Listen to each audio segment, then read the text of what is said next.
You are simply not getting along with your political boss, the Finance Minister Nirmala Sitharaman. The minister says to you that you treat her like a bachchi and you have been quote unquote bitching about her. Possibly the feedback or anything she got made her a little biased towards me. She started feeling that. Shuru se hi. I think right from the beginning. This cabinet meeting to take back the ordinance is after Rahul Gandhi has publicly made his displeasure clear. Absolutely. While the Prime Minister is outside India. Yes. Now he comes back from his US trip. Yes. And the cabinet is convened. On the day he landed, in the evening of that day, Yeah. the cabinet was convened, and there I could see visible distress on the face of the Prime Minister. He was a man of very few words. He would not say much, and he simply said, "If it is to be done, let us do it." But you can feel the helplessness.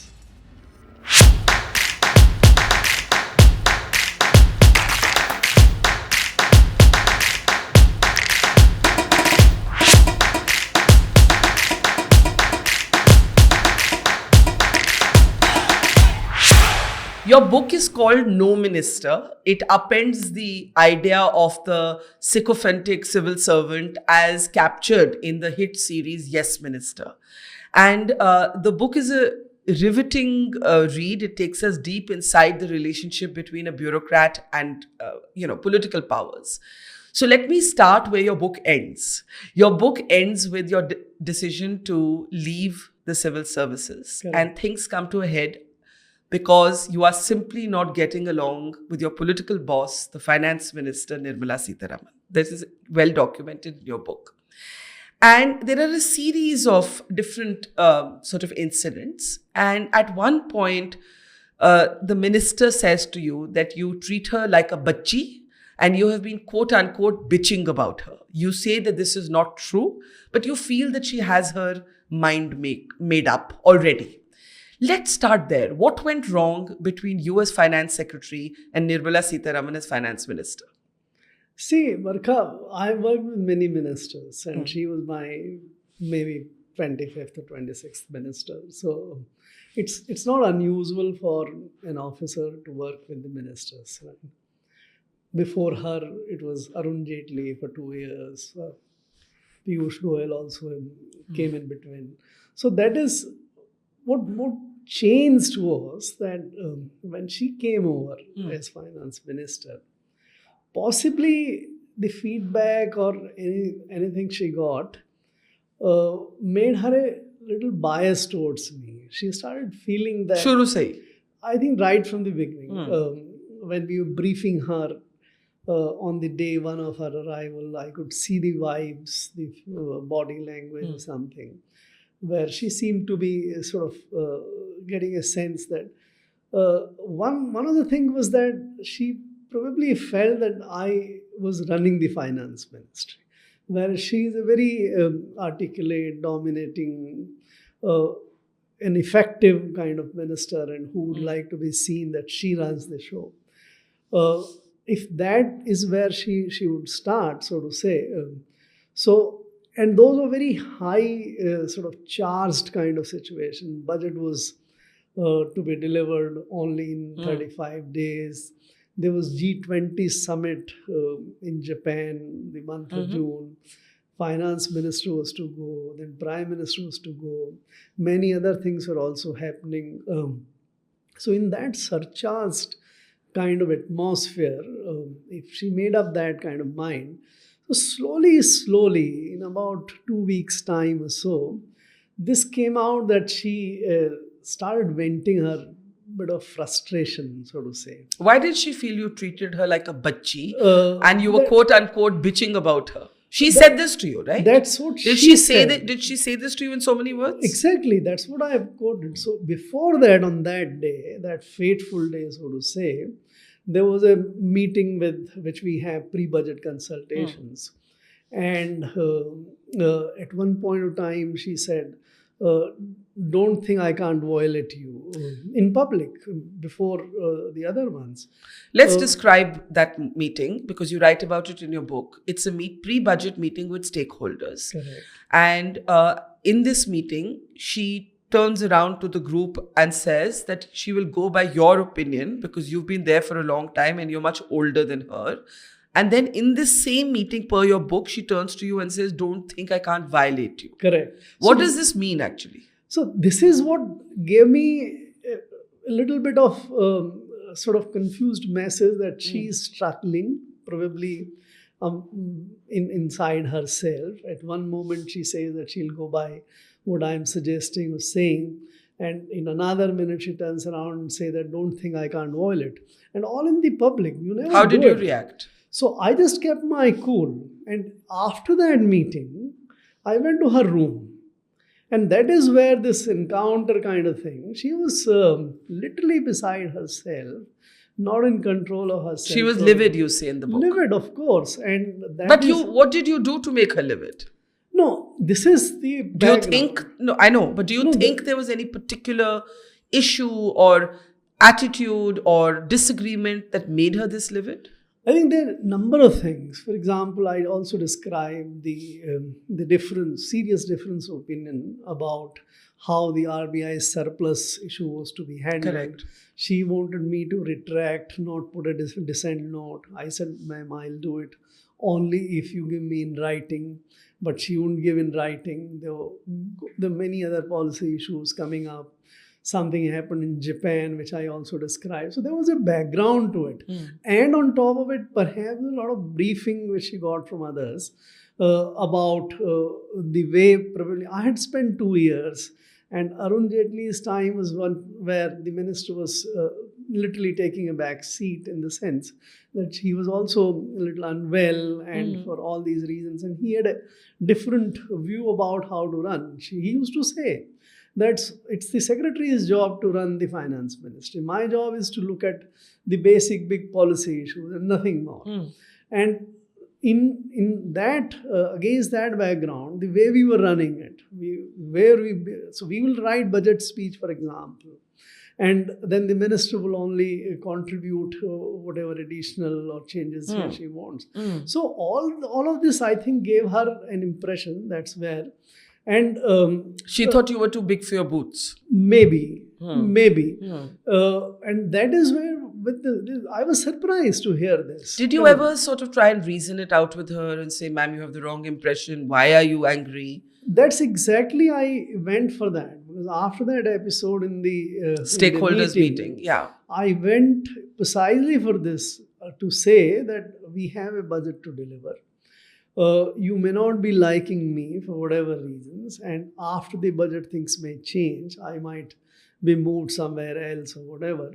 And if you have anything else in mind what to do about it, we can readjust the way we work in the ministry.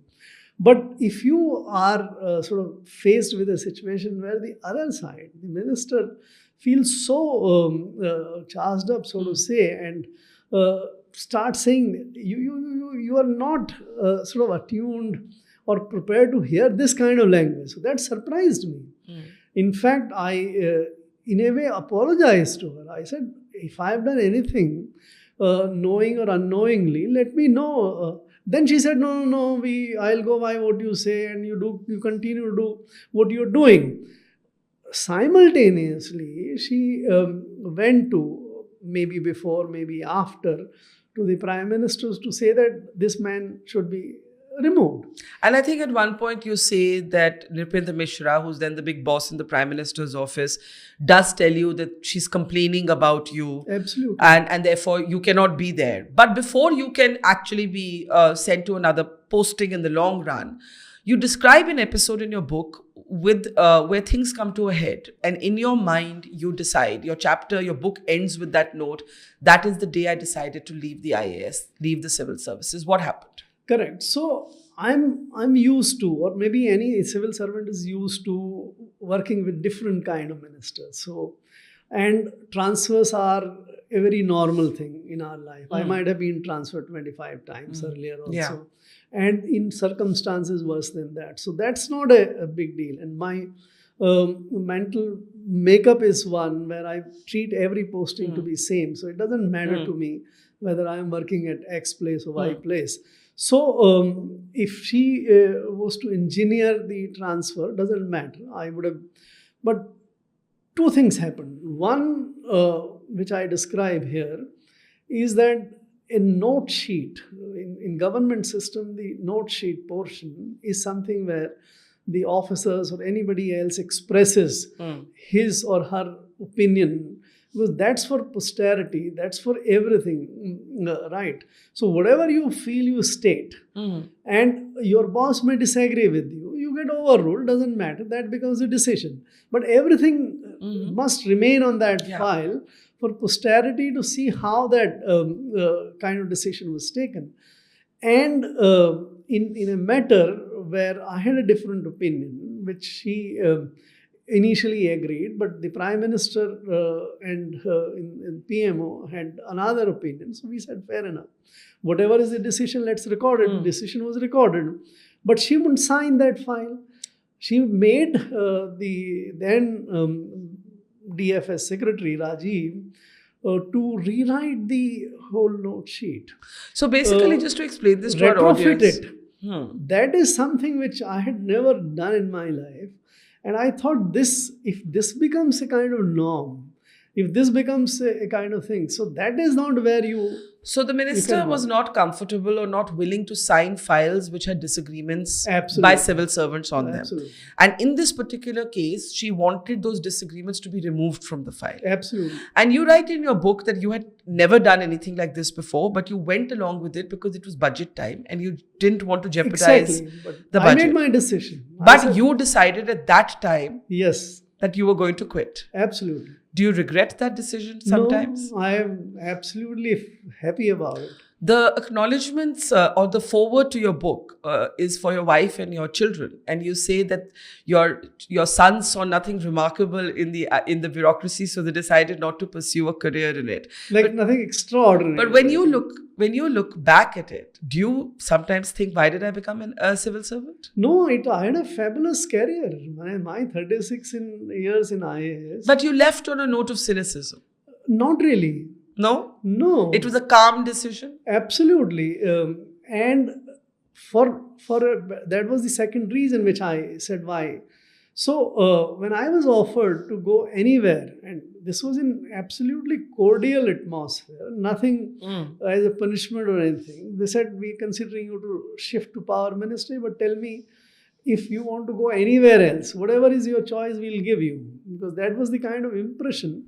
So I said, but my reasoning was that if I go from the finance ministry to work somewhere else, where the place is important, there is nothing wrong about it. Any of those. You're saying the same disagreements would have happened?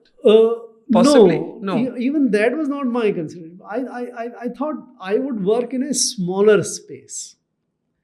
The area of the scope of my work would become a sector or quite But limited. Mr. Mishra, who, as I said, was then sort of the big man in the Prime Minister's office, he at one point, after these run-ins with Nirmala Sitharaman, told you that you are not in tune with the government.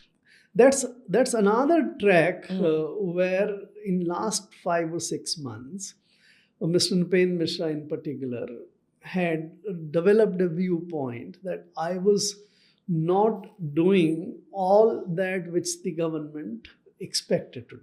So we'll come to some of those disagreements a little later, but I want to stick with this idea of what the working relationship is like between a bureaucrat and a politician. Right. And so Nirmala Sitharaman we've spoken to. Another complicated relationship that your book documents is with BJP leader Vasundhara Raje Scindia, former chief minister, who you describe, quote unquote, as an officially split personality. And you talk about her virtues, which was her efficiency, her hard work, and so on.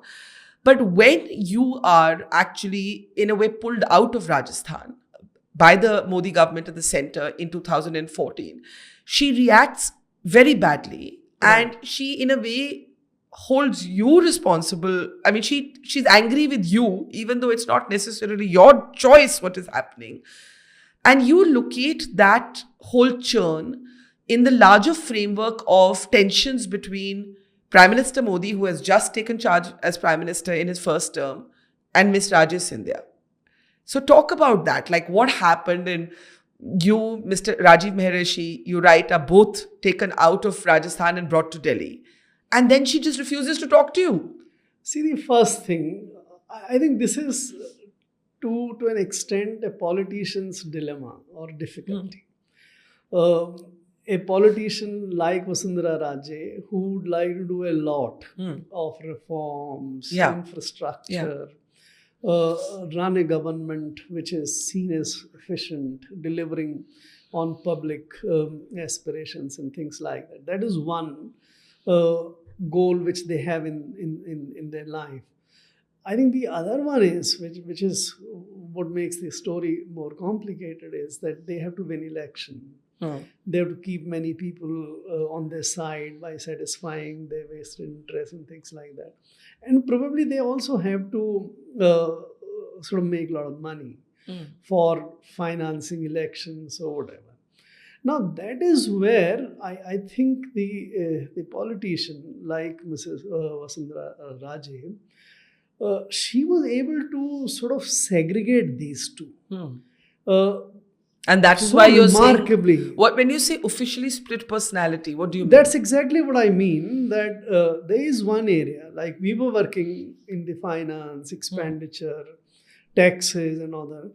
In that side, it's I can say, I've said this in the book, I would say any day, because later events can't bias me to revise my opinion about what is so good. Sure.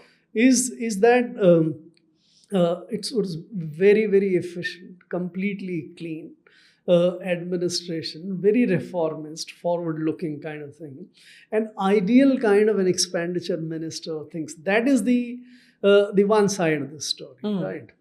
But the second, most of it which was not with concerning us, something happening in JDA or in the land cases, etc., outside us, where we are not involved in anything of the sort.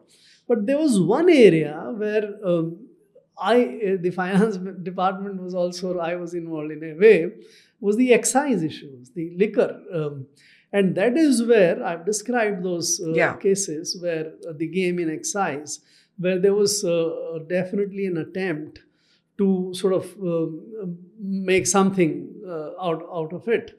And make something out of it means? Money to collect some money, obviously. That's what I, for her or for her party or for her party fund or whatever. And when I tried to stop that, I was divested of charge first. First, I was told that don't look at this side at all. And then I was divested of the charge. So, the little bit of overlap between the two sides of her was there in the excise. Now, to come to your question about it, but on the whole, it was a smooth working relationship. It was, by and large, you see, life is not all black and white. Yeah, sure. Right. But the tipping point comes when you are basically transferred out of Rajasthan and brought to Delhi, or that's your order, posting order. And she gets very enraged about that. And alongside you, another key officer, Rajiv Maharishi. And you write in the book that this might have been the larger political friction, the political dynamics within the BJP between her and the Prime Minister. But in a way, you got caught up in that. And after that, she wouldn't meet you, she wouldn't talk to you. So there are two aspects to it. One, her personal reaction to my being posted in the World Bank as executive director. Yeah. Sorry, it wasn't to Delhi. The posting was to World Bank. Correct. And being pulled out, where she would rightly think that and Rajiv is with her to deliver her agenda, right? To deliver development in Rajasthan. And if she is being deprived of, so how does she deal with it vis-a-vis me? Sure. Right. And the kind of mind one may have, you start believing, because these are very lucrative positions in the World Bank and all, that maybe I was angling for it. I was working behind her back and things like that. And if your mind works in a bit of a conspiratorial way or suspecting kind of way, then you start believing that, oh, this guy might have been working all without keeping me completely in dark. And that's what so she felt betrayed. Yeah, so exactly. So she might have felt betrayed, and she would develop instant anger, and there was a bit of frustration also. I document this, that her first reaction was that she'll not allow me to go to World Bank.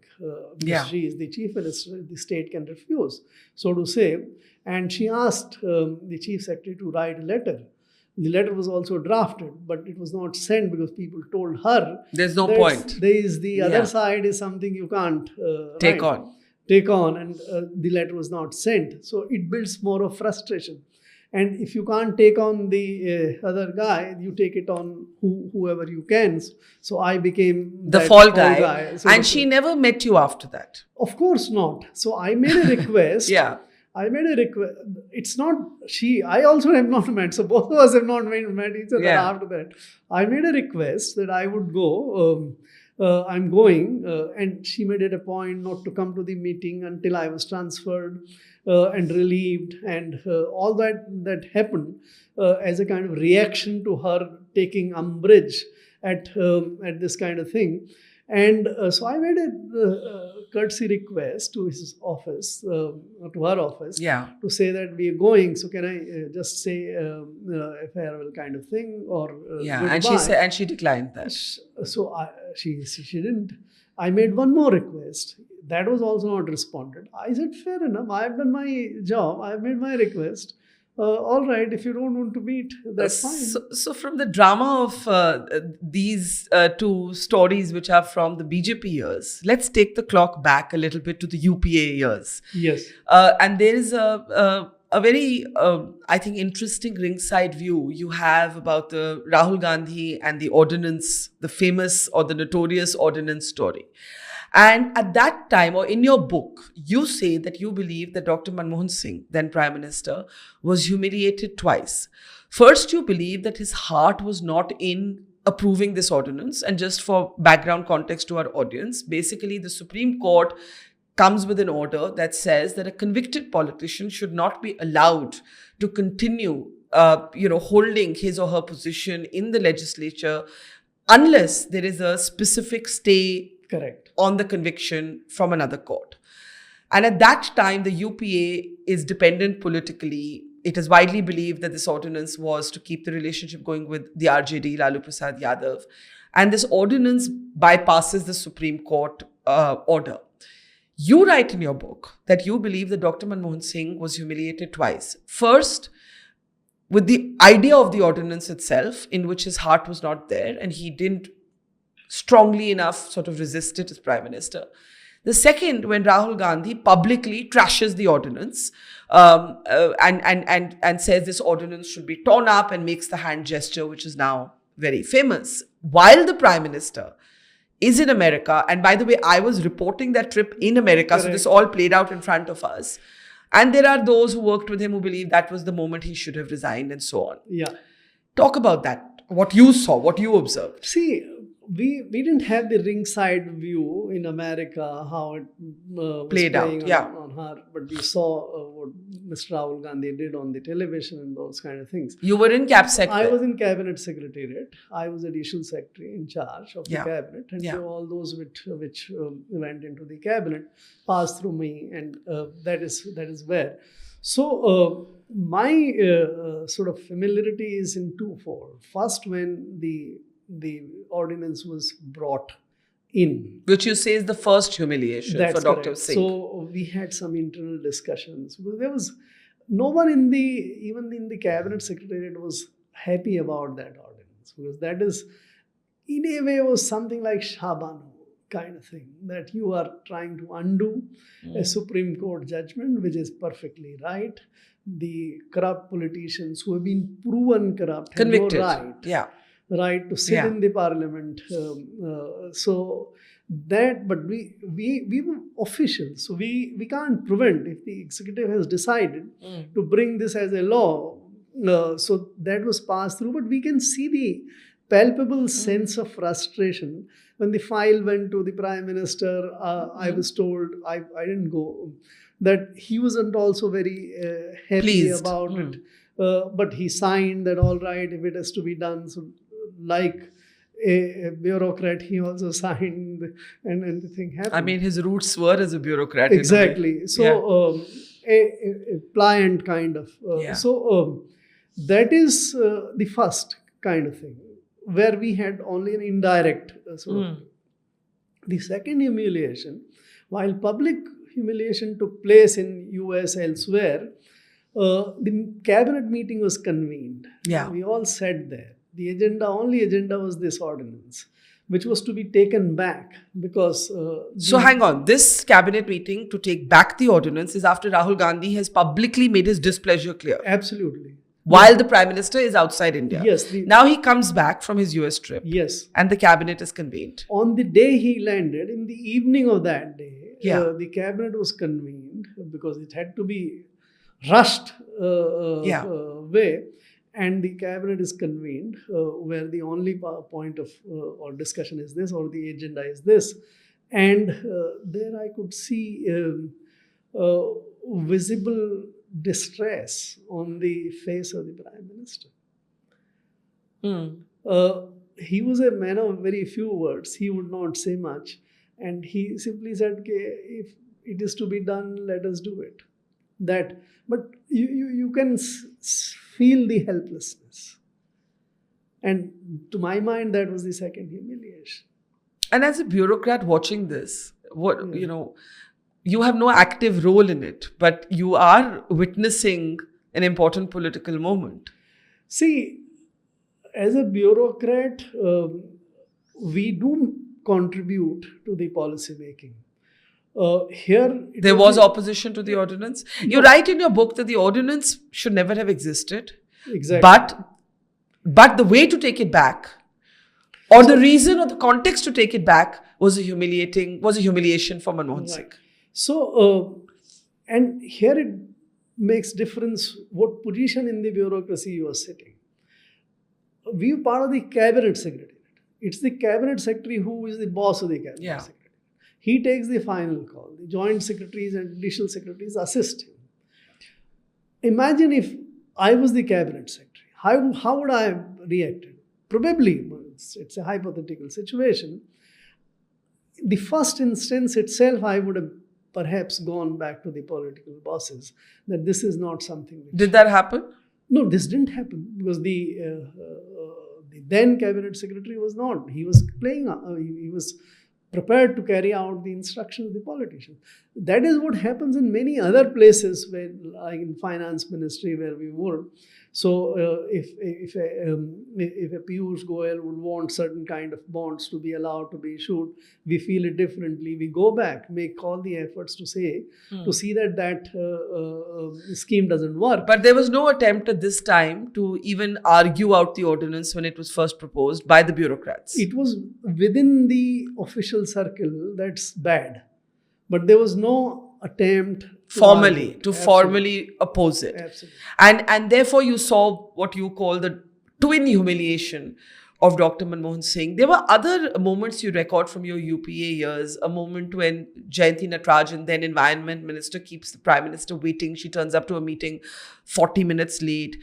You in those years have a big run-in with Chandrababu Naidu. Was it the UPA years or was that later in the NDA? That was much before. That was earlier. Chandrababu Naidu is 2004-05. So Vajpayee years. Vajpayee years, right.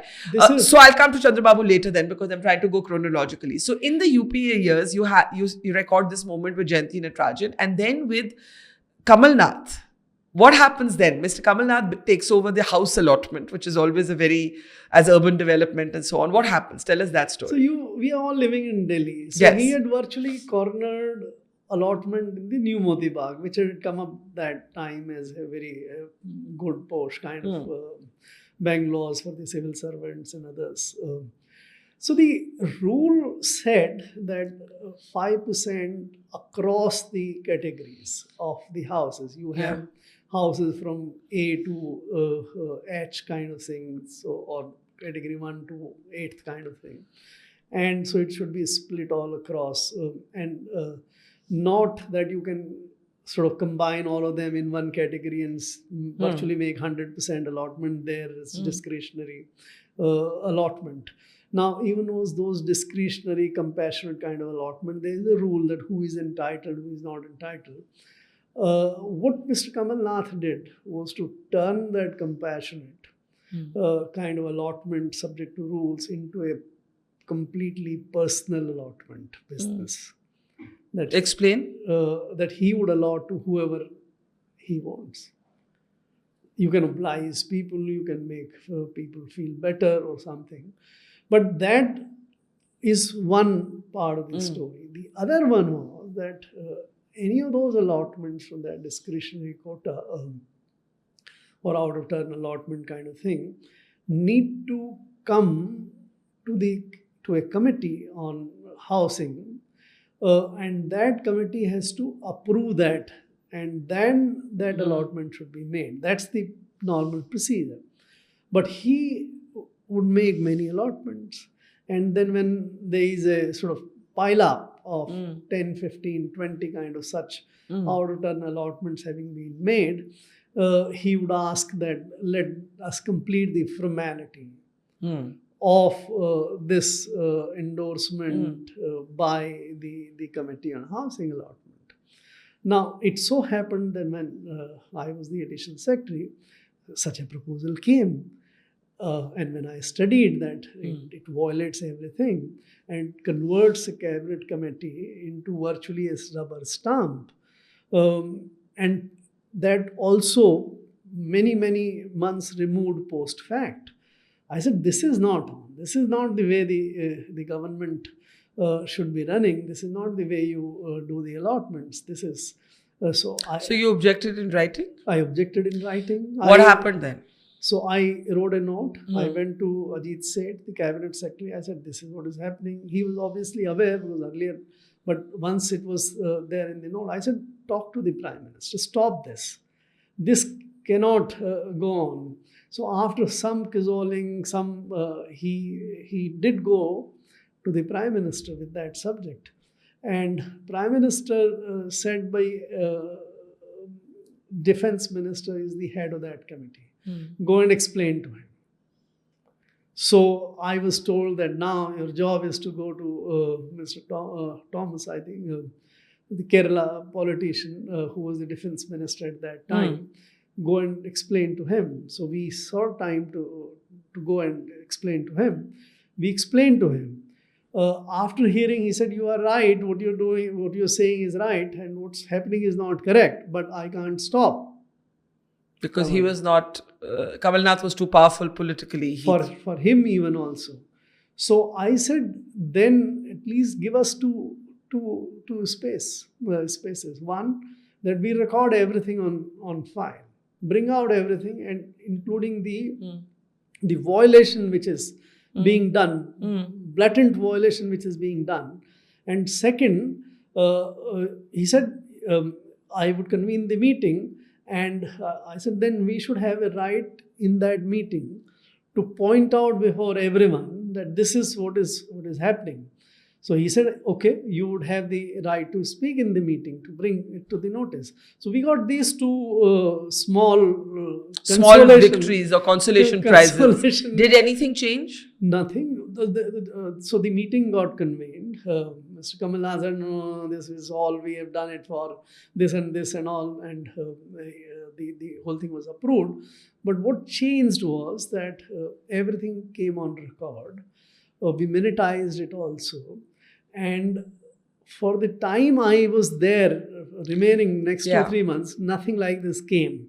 So I don't know whether it continued after you were not in that department. Now, Chandrababu Naidu, that's an important story. You felt that, you found that there was, in your estimation, a disproportionate percentage of World Bank project funds going to then undivided Andhra Pradesh. Correct.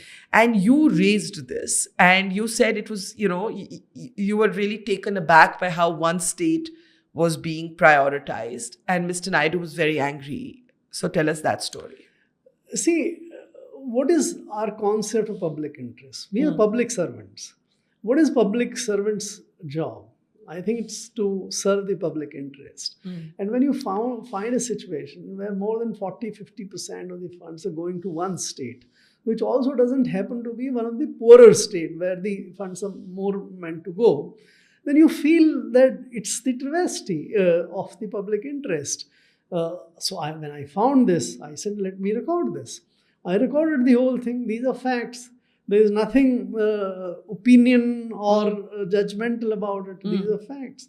So I brought this all on record. Something like this might happening in other departments as well, right?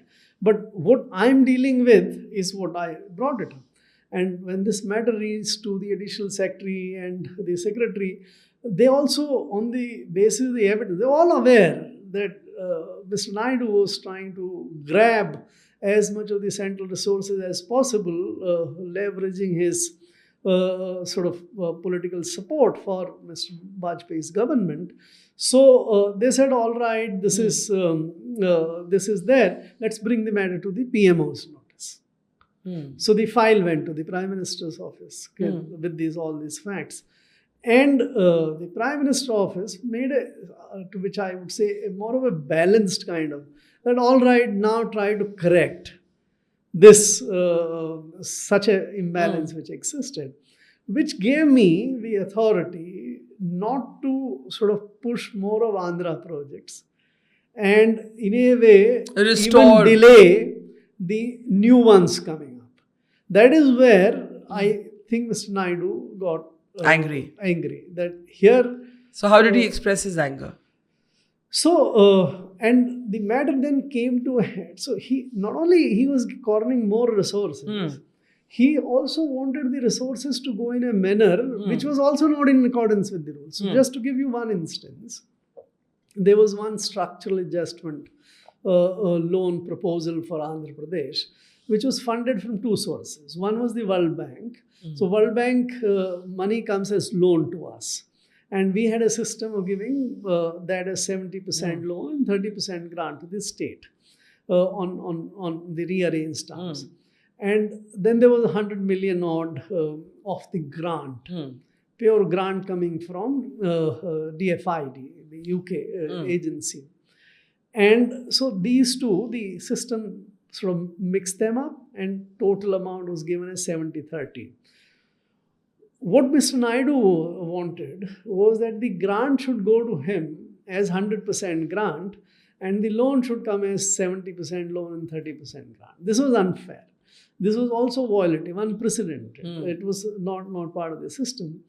And maybe he had convinced the World Bank, DFID, and I don't know, because that's not in my personal knowledge, the higher-ups here, right? So when I went to negotiate that project with the World Bank, and I said, no, both these streams will go as 70% loan and 30% grant. They said, no, we have all talked about the loan will go as this and the grant will go as 100% grant. I said, no, that is not I'm going to sign on. That is not going to work. They felt a little upset because their brief was that it all go through. They caught Mr. Naidu, who was perhaps in Ireland at that time, and they told that the officer is not budging. The officer is not budging. What he has told is take or leave it. Either this standard arrangement or no negotiations. So Mr. Naidu perhaps thinking that he will sort the matter out once he is back, said, all right, whatever is being done as per the standard arrangement. And we drew the minutes, everything was negotiated, deal was done. And next day or next 48 hours, he comes back, he speaks to the political bosses. My boss, the Secretary Economic Affairs, Mr. Vasudev, calls me to say, ye kya hai? What is this? So I said, this is what it is. He said, acha, theek hai, send the file to me. So I sent the file to him, recording everything. It comes back by saying, with the finance minister's approval, that let the grant be given as grant, 100% grant, an exception be made. Now, once this kind of decision has been taken, I have no further locus standi. But you recorded your dissent. Yeah. But this kind of that a negotiated document can be upturned and renegotiated. In the World Bank, it was renegotiated. Yeah. That all right, this is, and but I had no serious issue in the sense that once a decision has been taken officially, because the government of India could have changed its policy of saying that grants can go as 100% grant. So fair enough. To me, that perhaps was the end of the matter. But since there were other projects which were being delayed or postponed, I think that is what made Mr. Chandrababu Naidu to first try how to fix. So he tried through bureaucrats. Is there a way to sort of fix him? If not, then later on I was told that he asked my transfer. So all that happens. And one gets used to it. One is always used to. I had spent 25 years of service by the time, or 20 years of service by the time one came to this stage. And even in earlier times, on many occasions. So it's part for the course. It's part of the. Let's talk about one of the issues in government over which there has been a veritable storm, and that is surplus funds of the RBI. Correct. Right? Now, you document in this book, you've also documented to some degree in your earlier book, the loggerheads that the Modi government and Urjit Patel come to on this issue. And that at one point, the Prime Minister uses the metaphor of a snake sort of presiding over his hoarded wealth, and actually says to Urjit Patel that, this is like a samp, jo apne. What is the exact phrase? The नाक की तरह सांप की तरह क्यों कुंडली मार के बैठे हो? That is. जो dispute है वो ये है कि surplus funds RBI के जो हैं वो government use कर सकती है या नहीं, to what extent, right? Am I saying it correctly? So RBI generates profits which is known as surplus. Yes. And the law says that the surplus should be transferred to the government. Yeah. RBI wanted to retain a part of it. Yeah. And that is what led to this. Yes. Where do you weigh in on this debate? See, earlier, all of the funds, as you write in your book, they used to be accessible to government. Now, Urjit Patel was very exercised over this, right? You actually didn't agree with him. That's what you write in your book, that you did not agree with Urjit Patel's position. So, it started with Raghuram Rajan. That is where a formula called Economic Capital Framework was designed, that under what circumstances, how much of the surplus should be transferred to the government, how much should be retained. And that is, but it came to fructify when Mr. Urjit Patel was the governor. And I happened to be attending that meeting, that first time when the part of the money was being retained by the Reserve Bank and not given. Obviously, I could not have agreed to it. There was differences. Ultimately, that led to formation of that Bimal Jalan committee. Committee made certain recommendations and all. But you didn't agree with the findings of that committee. Of course, in the committee, there was an attempt to again serve the RBI's objective of retaining. That is what the dispute became. And fair enough, there is a well laid down system that if majority of the committee members feel it one way, that becomes the kind of decision. So it was in fact an overwhelming kind of majority in their favor. It was 5-1. But then there is also one more sort of established precedent. If even a single member doesn't feel like that this is the correct decision, he or she can record a dissent note. So I wanted to record a dissent note. That's all which I was asking. And in fact, this was agreed and I had drafted. It was becoming of the versions of the report that longed until Mrs. Nirmala Sitharaman came. And so that dissent note, my sense is that there was discomfort in RBI about the dissent note, because if that go into the public domain, and the kind of reasoning and facts which have been brought out in that, I think a lot of people would have concluded that the majority decision was not a correct decision. But actually, your view was that of the government. Absolutely. So it's ironic what happens later. Correct. How did Urjit Patel respond to the Prime Minister's use of this Sampwala metaphor? So that also, you see, that day, so they were simultaneously, when this issue was being discussed, so Prime Minister said this, but the main dispute that day was that there was a committee, RBI board was to meet again to discuss that. Yeah. And we had asked for a special meeting of board of the RBI to be convened to discuss this matter. So, which he was resisting. He was not convening that meeting. So, after Mr. Patel heard from the Prime Minister, so I thought maybe now his mind would change. So, when the meeting was over, I just asked him that, are you convening this special meeting now? He said, no, I'm not doing it. Though he convened it later on, but at the moment, so to respond to what, obviously he took it in stride, so to say, and he sincerely believed, possibly, that it is right for the RBI to determine the surplus. Now, Urjit Patel also objects strenuously, though eventually assents on the electoral bonds. Correct. Right? And you, Arun Jaitley, who really believed in these electoral bonds, and it's important to say the Supreme Court has, of course, said that they're absolutely, a kind of conflict of interest in politics and has struck them down. But Urjit Patel eventually agrees, but is not comfortable with the idea. So he says if the State Bank of India wants to do it, then... No, this is much bigger flip-flop. Okay. So, when it was announced in February budget, RBI was not comfortable as the Election Commission was not comfortable. Yeah. And that was going on. Yeah. When I joined in July, 4 months had already gone. And still those differences were not resolved. Right. So the RBI was against the electoral bond scheme. RBI thought that this is a kind of bearer bond, a kind of currency note which can be misused.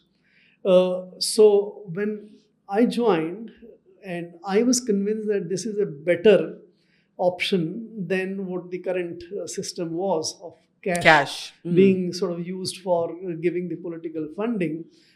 I convened a meeting with RBI. I said, let us discuss. What is your problem? And can we sort that out? So like when this was discussed, and when they said that this will be misused, it can be a bearer bond, anybody can sort of circulate this as, and can become an instrument of circulating black kind of thing. So I said, how do you arrest that? How do you solve that? And then in the discussion, it emerged that if it is for a very short term and issued in a manner where you don't have the opportunity to use it very often, then that issue would be addressed. So likewise, whatever other issues the Reserve Bank had, we discussed and found a consensus solution, which was agreed by both. And that is when we took that matter formally for approval of the Finance Minister and also the Prime Minister. And we were on board, we clearly felt that RBI is completely on board. And once the Prime Minister had approved the scheme, so to say, at that stage, only for drafting the notification, my joint secretary sent it to the RBI for getting the draft. We could have drafted ourselves also, but as is the habit of the government sending it to the associated officer, it was sent to the RBI. At that stage, RBI governor had a change of mind. And he said, no, it's not on. And he said, he came up with an alternative thing. He said only digital bonds and to be issued by RBI. Yeah. Now, then when this kind of communication came from the Reserve Bank, this was virtual unraveling of the electoral bond scheme. If you have an electronic trail and the bond is issued only at one place, the whole purpose of that electoral bond scheme, that the borrower of the buyers of the bond who gave it to the political party, the system shouldn't know that who is given to whom. The anonymity principle, which I'll come to in a moment. But you are saying that Urjit Patel flip-flopped on the electoral bond. Yeah, so when he said this, there was another meeting with the finance minister, and at one stage he even threatened to. So he said that I can be like Raghuram Rajan, who had on another occasion, after a proposal had gone into the finance bill, had objected to it. And the government had withdrawn that. That's a separate matter. And he said that like Raghuram Rajan, I can also sort of change this and insist that this cannot be done. So but he did not do that eventually. So Arun Jaitley tried to reason with him. We explained him. A couple of things went in, and he was using an internal committee of RBI to get those kind of decisions. So I joined that meeting also. And after sort of sensing that he was asking for something which is not sound and which will kill the scheme, then he again changed his mind and said, all right, let it go. But do you believe that he resigned over nobody knows the exact reason for his sudden resignation, right? See, I thought the matter is more or less settled. Once that Economic Capital Framework Committee was constituted, when this was done, I think the strawman has blown over, something of that sort. This was all happening in September, October. November was quiet. There was not many issues, so to say. The committee had been constituted.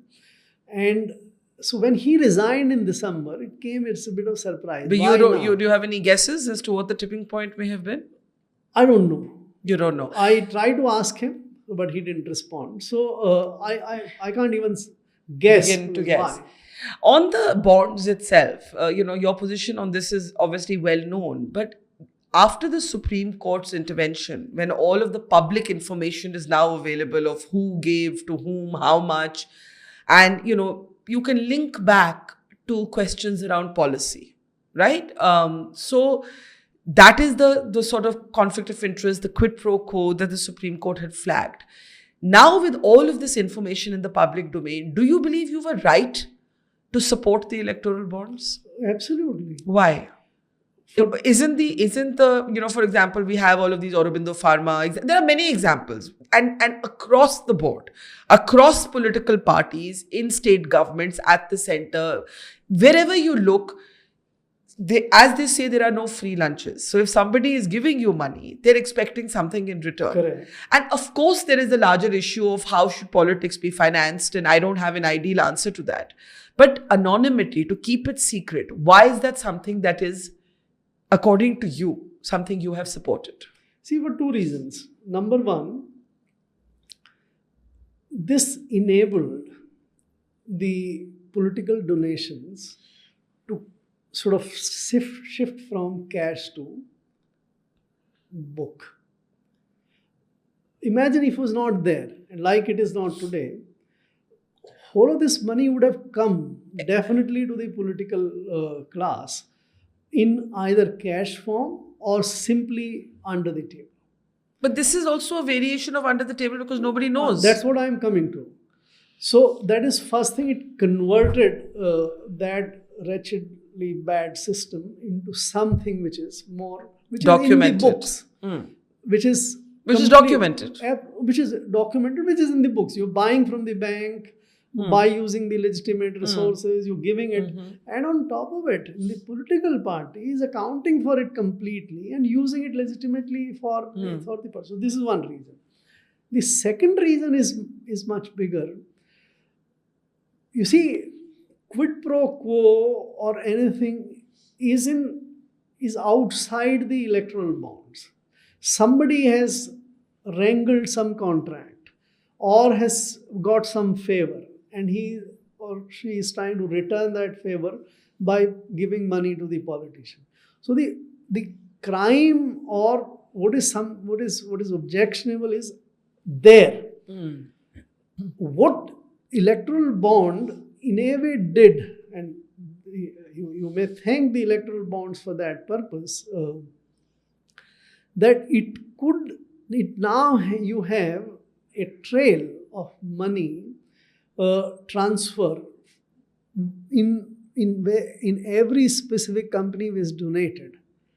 And you can relate it now that if they donated, was there in their operation something? But it was not accessible to the public at large till the Supreme Court intervened. Of course, that is why I'm saying today Yes. it is. So Today it is. that is what. But if it was not there, the money would have even gone. There would have been no way to form. So you're saying it is the least of all evil options in political financing? I said this is a very legitimate middle ground. It's buried now by the Supreme Court, so we'll pick it up another time. Towards the end, I want to talk a little bit about tariffs. We have to talk about tariffs. We are talking at a time when Donald Trump has not just imposed the 25% tariff that he threatened, but he's added a so-called penalty, penalizing or almost blackmailing India on the issue of purchasing oil from Russia.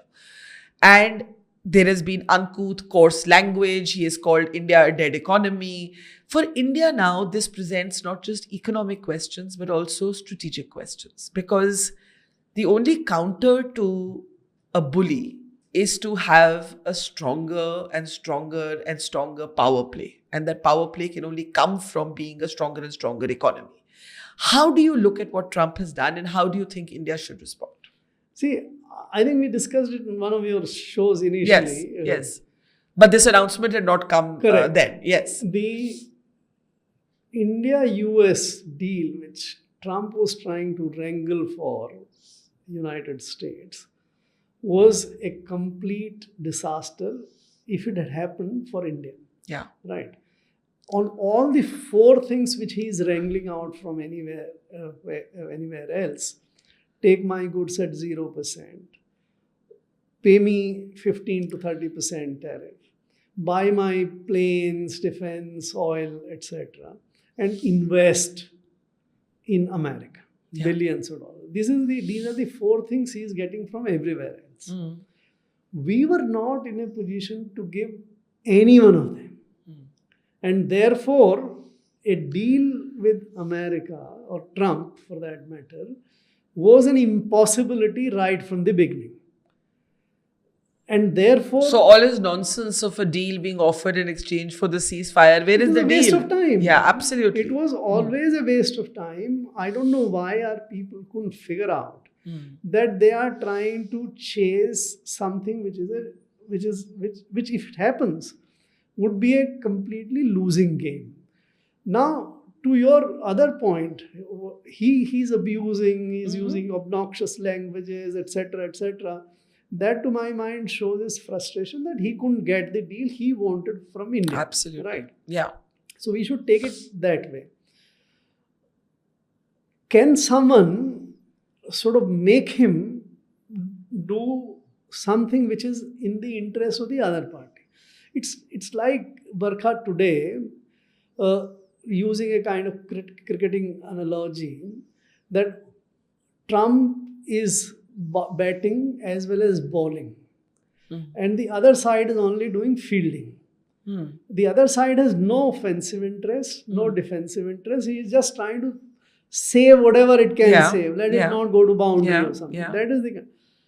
Unless you have a power where you can be a player, a batter or a bowler, so to say, rather than doing only like China has.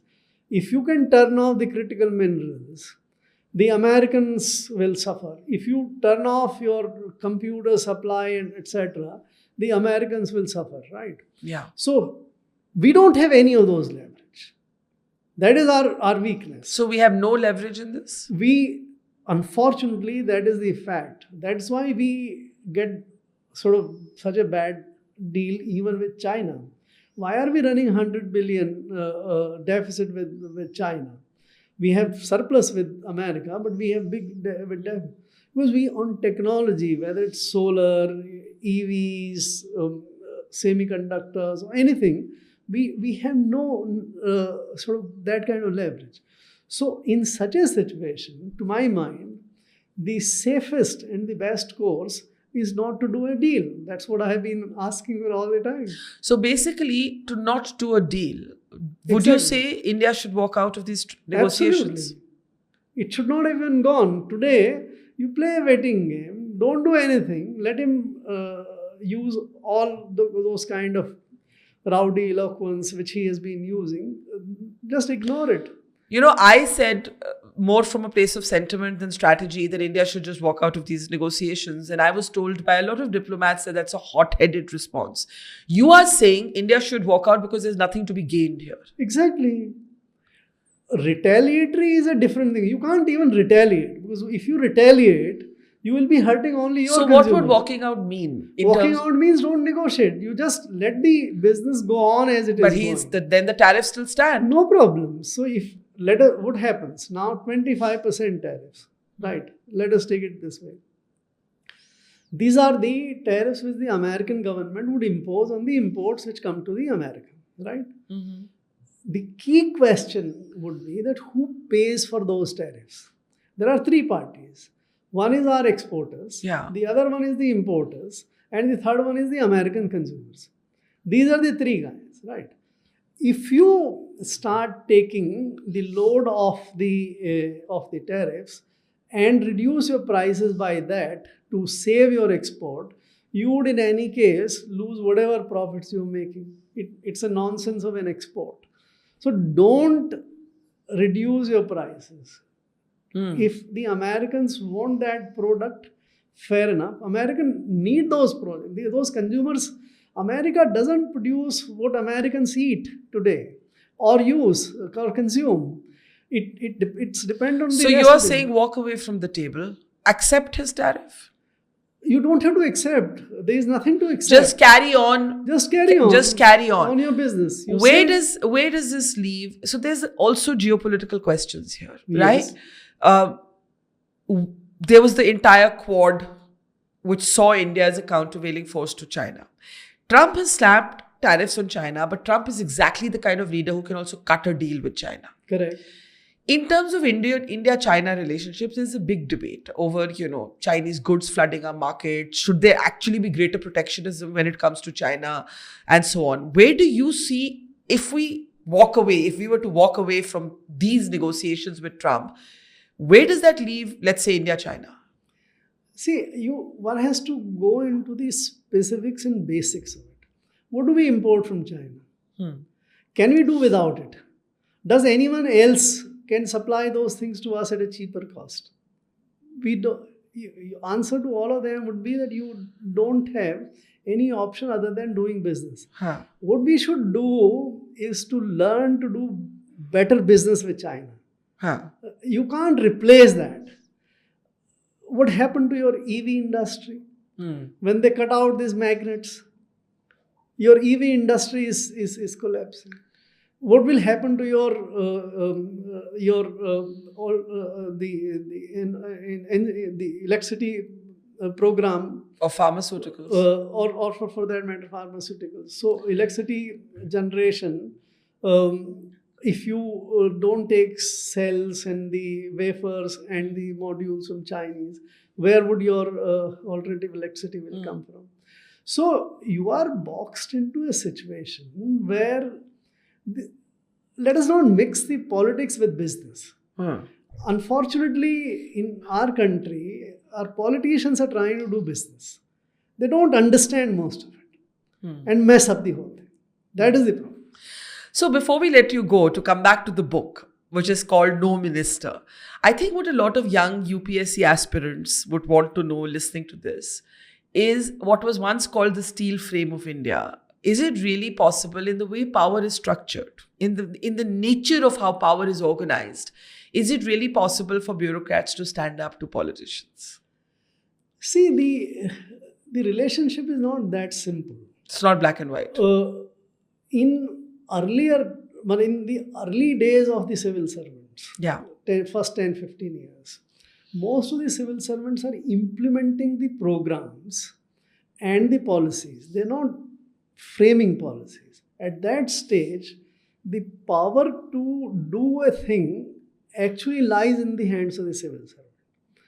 The ministers and the politicians would try to influence you, that give it to my people, not others, or favor my people, or chhod dijiye my criminals from the thana, or the other kind of things, right? At that stage, all authority is in your hands. If you want to exercise, you can exercise. The politician or the minister can only transfer you. If you don't treat the transfer as a punishment kind of thing or as a loss to you, to my mind, every position is same post, same pay and other benefits are there, you would have that steel in you and you can actually do it. In later part of the career, when you are participating in policy decisions or making programs, etc., that is where the relationship gets more nuanced. Because the authority to decide is with the political, whereas you are more in advisory positions, more in right. So in junior positions, you can do more change, basically. You autonomous. Autonomy. You can prove the steel much more. Then as you rise up the ranks. But Barkha, in the later part, the steel or your contribution actually comes if you have a knowledge. If you know the subject, if you can find better alternatives to do what the politicians otherwise will fall back. I have described in great detail how we could persuade Vasundhara Raje to go for that Bhamashah scheme in place of giving away the populist thing like free atta and the free electricity, etc. It was a risky proposition for her. To accept 6 to 9 months before the election, an unknown commodity that you don't know whether it can be delivered or not. But the way it was presented, I think she got convinced that she could take that risk. So I think in the later part, the civil servant's strength comes from how able, knowledgeable, strong arguments, better alternatives they can present, then they can have their way. But if you are only doing the bidding of the minister or the prime minister, or if you are interested only to come up what will please the boss, then you are not actually doing stuff. Well, hence your book is called No Minister. Thank you, Subhash Garg. It's been a fascinating conversation. For those who haven't read the book, do pick up your copy of No Minister. It provides a really riveting insight into how power is wielded, a bureaucrat's role, and also talks about your years from being a young bureaucrat in Rajasthan all the way up to the center and being a finance secretary. Thank you so much, sir, for talking to us. Thank you. All of my pleasure. Thank you. Sir. Thank you.